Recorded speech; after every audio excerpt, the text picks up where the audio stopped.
Syederelun antrian yang panjang menghiasi suasana Pelabuhan Balohan Sabang pada lebaran pertama. Setiap penumpang saling berebut untuk dapat masuk ke dalam kapal feri pada Kamis 29 Juni 2023.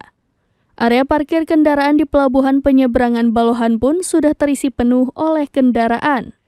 Fadil, salah satu penumpang, mengatakan ia tiba di Pelabuhan Sabang sekitar pukul 12:30 waktu Indonesia Barat.